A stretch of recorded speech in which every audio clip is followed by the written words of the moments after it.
আজ আমি তোমাদের জন্য নিয়ে চলে এসেছি সুন্দর একটি চিলি চিকেনের রেসিপি। তো চলো দেখা যাক চিলি চিকেনটা আমি কিভাবে বানাই।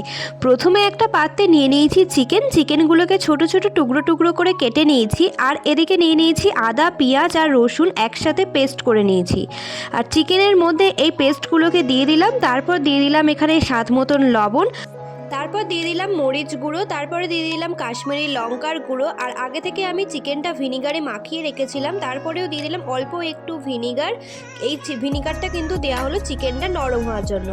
তারপর দিয়ে দিলাম কর্নফ্লাওয়ার আর অল্প পরিমাণে ময়দাটা কিন্তু একদম অল্প পরিমাণেই দেবে। আর দিয়ে দিলাম তারপরে একটু সাদা তেল দেওয়ার পর একটা ডিম ফাটিয়ে দিয়ে দিতে হবে। তারপর ভালোভাবে কিন্তু মাখিয়ে ম্যারিনেট করে নিতে হবে। আর মোটামুটি এটা 30 মিনিট মতন আমি ম্যারিনেট করে রেখে দেব।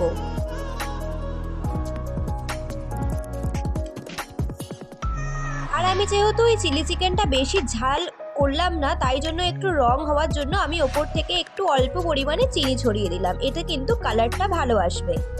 আর ওদিকে চিকেনটা ম্যারিনেট করতে দিয়ে এদিকে আমি সসটা বানিয়ে রাখছি। এটা কিন্তু একটু আগে থেকেই বানিয়ে রাখবে। তো এখানে আমি শুধু টমেটো সস আর সোয়া সস ইউজ করছি, চিলি সস ইউজ করছি না। তোমরা পারলে চিলি সসটাও নিয়ে নিই। তারপর অল্প পরিমাণে জল দিয়ে এটাকে আমি মিশিয়ে নিলাম। তারপর আমি এখানে একটা কড়াইতে সাদা তেল দিয়ে তেলটা গরম হওয়ার পর চিকেনগুলোকে ভালো করে ভেজে নেবো।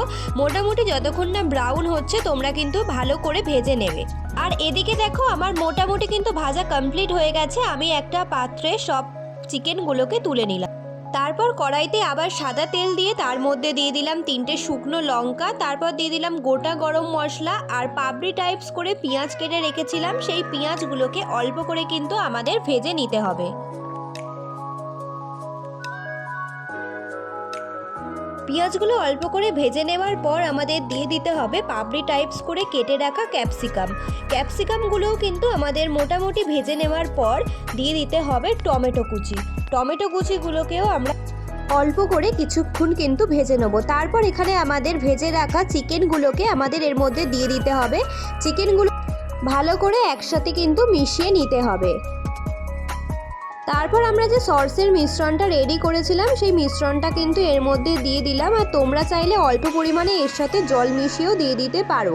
আর জল দেওয়ার সময় এটা খেয়াল রাখতে হবে যেন এটা বেশি জল না হয়ে যায়, তাহলে কিন্তু এটা ওভারকুকড হয়ে যাবে। তারপর দিয়ে দিলাম কিছু কাঁচা লঙ্কা, তারপর দিয়ে দিলাম স্বাদ মতো নুন। আর যেহেতু আমি এখানে ফুড কালার বা লঙ্কার গুঁড়ো কিছু ইউজ করিনি, তো আরও একটু দিয়ে দিলাম চিনি। এটা অপশনাল, এটা কিন্তু তোমরা নাও দিতে পারো। তারপর একটু দিয়ে দিলাম কর্নফ্লাওয়ার দিয়ে ভালো করে একটু নাড়িয়ে নেবার পর কিন্তু আমাদের দেখো রেডি প্রায় হয়েই এসেছে কিন্তু চিলি চিকেন।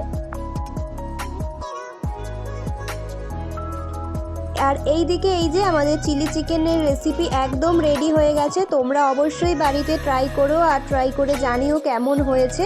আর তোমাদের ভিডিওটা কেমন লাগলো অবশ্যই কমেন্টে জানিও। ভালো লাগলে লাইক, কমেন্ট ও সাবস্ক্রাইব করে পাশে থেকো নতুন এইরকমই রান্নার রেসিপি দেখার জন্য। তো দেখা হচ্ছে পরের ভিডিও।